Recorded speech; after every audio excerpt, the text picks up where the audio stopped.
Issu d'une famille de policiers, Michel est gardien de la paix depuis une quinzaine d'années et CRS depuis un an. La récente hausse des suicides dans sa profession l'a poussé à prendre la parole. La police, c'est pas une entreprise comme les autres.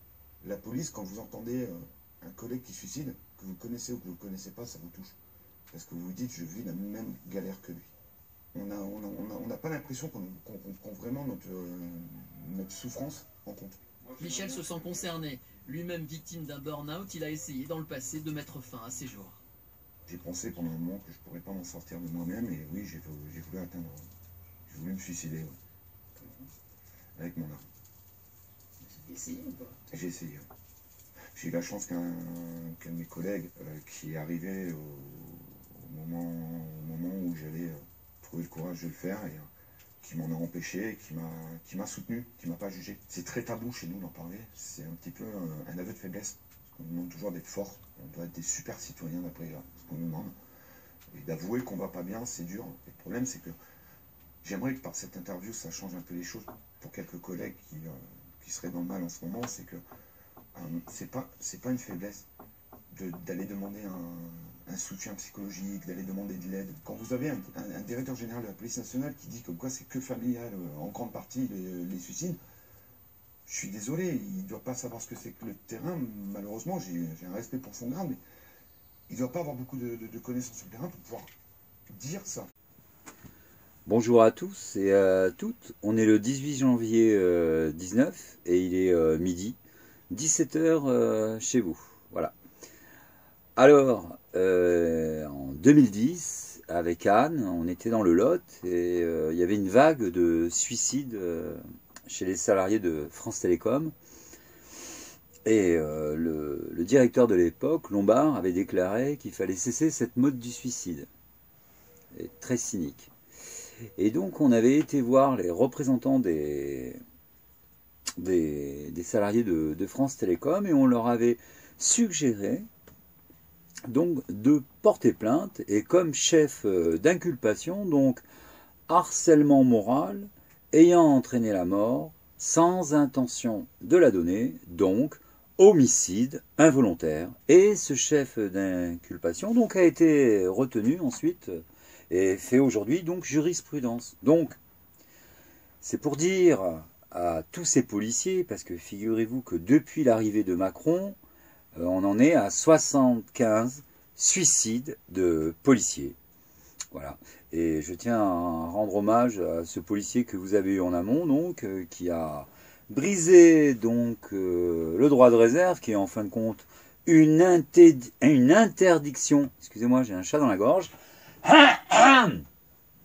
Ça y est, chat alors. Donc le droit de réserve en vérité est une interdiction de parler. Alors un petit mot là pour les policiers. Donc le ressenti est naturel et la sensibilité n'est pas une pathologie. D'accord? Nous sommes des êtres humains, donc nous ressentons.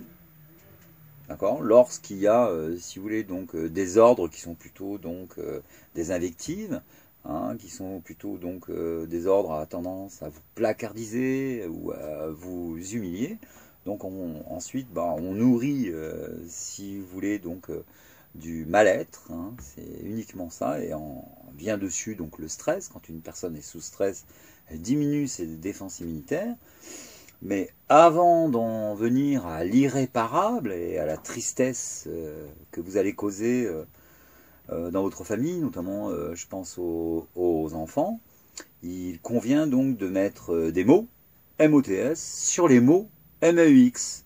D'accord ? Il faut absolument donner une raison à votre émotion. Il ne peut pas y avoir de compréhension si vous ne mettez pas donc, si vous voulez... l'émotion devant le miroir, c'est-à-dire vous donnez une raison à votre émotion, et là en l'occurrence donc, si vous voulez, c'est toutes les brimades, toutes les humiliations dont sont victimes les policiers. En plus les gilets jaunes, je vous l'ai dit, c'est un mouvement qui est monté donc par les jésuites. Alors c'est très simple, c'est en vue d'obtenir donc la dissolution de l'Assemblée nationale pour offrir le pouvoir sur un plateau à Le Pen, ou à Dupont-Aignan, ou à Asselineau, parce que j'ai vu qu'il s'était fait maintenant le porte-parole aussi des Gilets jaunes.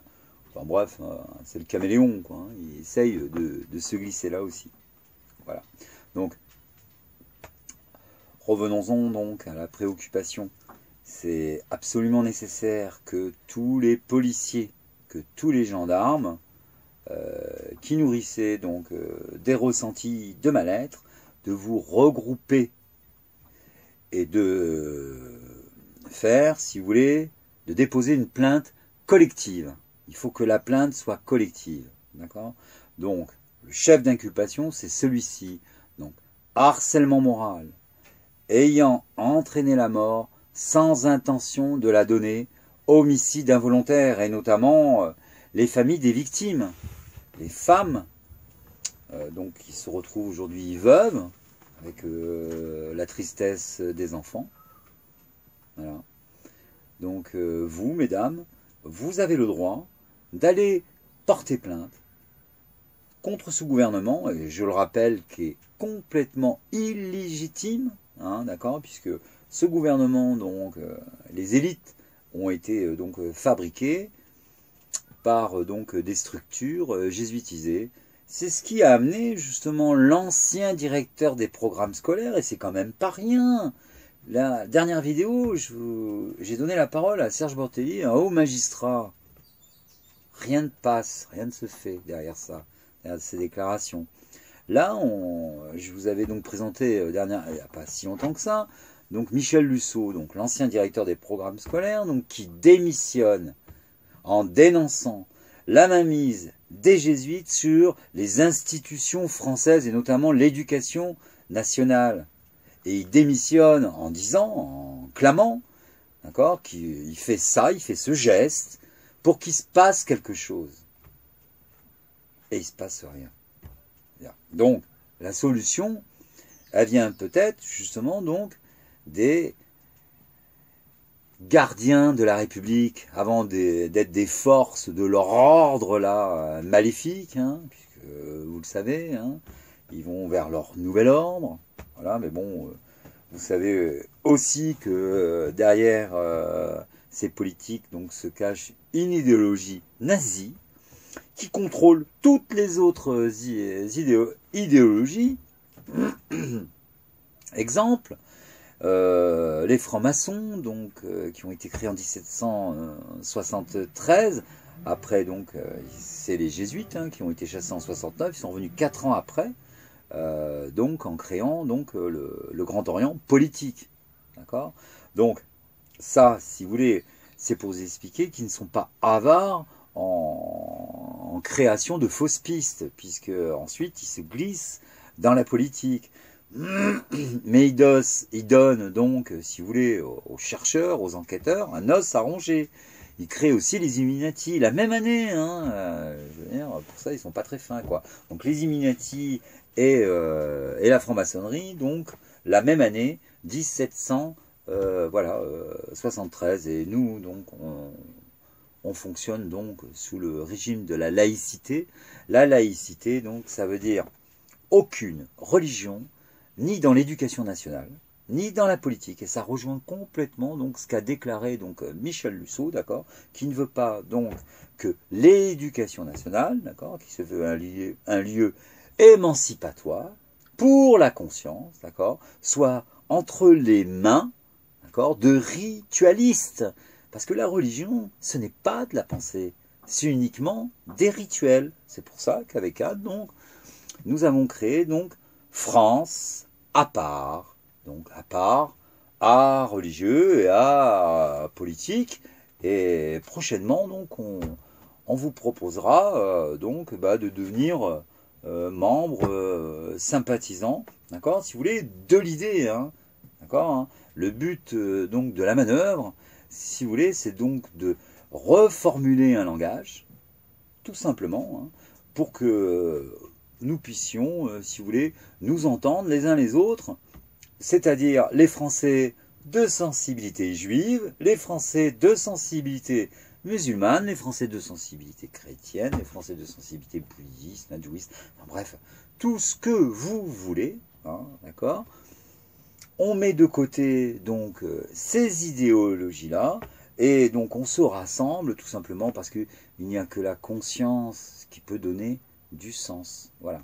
Alors, je regarde Anne maintenant pour savoir si j'avais oublié quelque chose.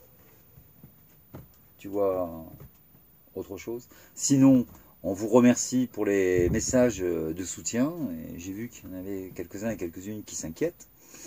Alors figurez-vous, depuis 14 ans, on s'est fait le cuir. Et c'est vrai que parfois ça a été très chaud. Hein. J'ai échappé moi-même à 4 tentatives d'assassinat quand même. Voilà.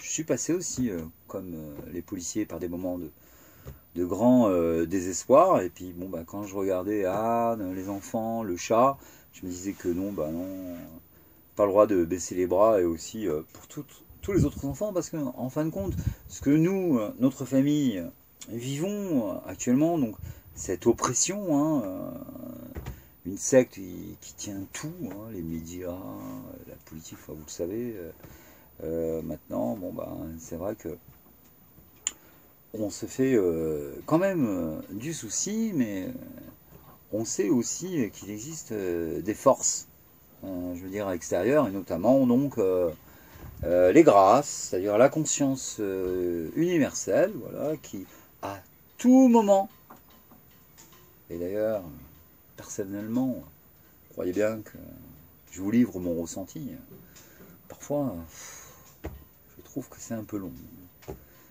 Si c'était moi qui étais aux commandes, il y a longtemps que j'aurais fait le ménage, mais bon, je ne suis que l'employé dans cette affaire. Donc.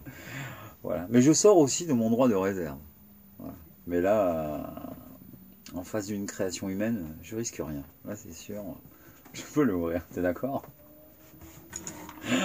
Voilà. Donc, écoutez, ça y est, j'arrive à mon temps. J'ai mon chargé de production à côté et eux qui risquent. Non, ça va? Je peux pas encore en dire? Bon.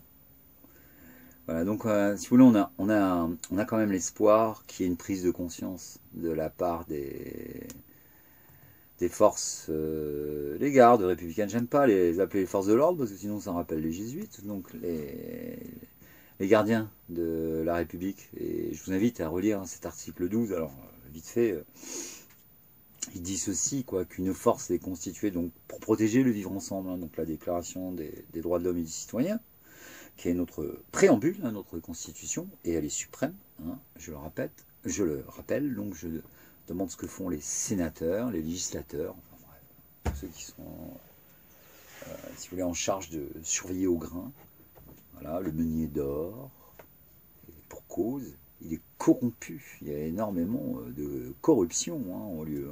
Ce sont des carriéristes, ce que j'appelle, moi, des engagés gamelles, voilà, tout simplement, prendront pas de risque.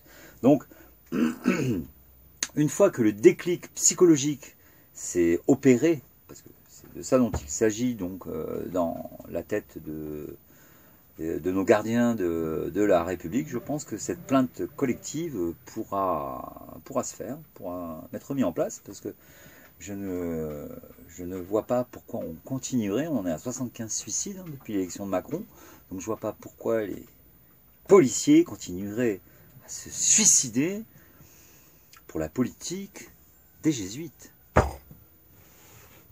À bientôt, on s'y en courant.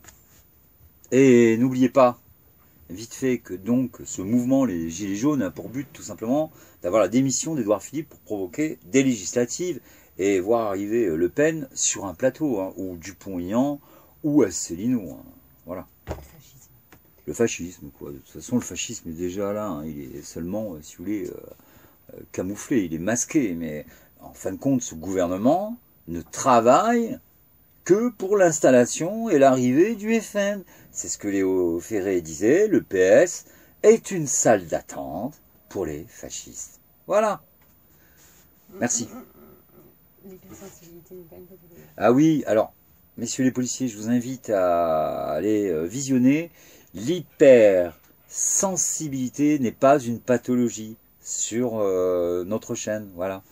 On vous donnera donc, si vous voulez, des raisons à votre émotion. Parce que l'antidépresseur ne va pas régler le problème. D'accord, hein, c'est pas en mettant la poussière sous le tapis, voilà, que la maison est propre. D'accord, il faut absolument donner une raison à vos ressentis. Vous ressentez, vous rectifiez la mire pour vous éclairer. C'est vieux ce que je vous dis là.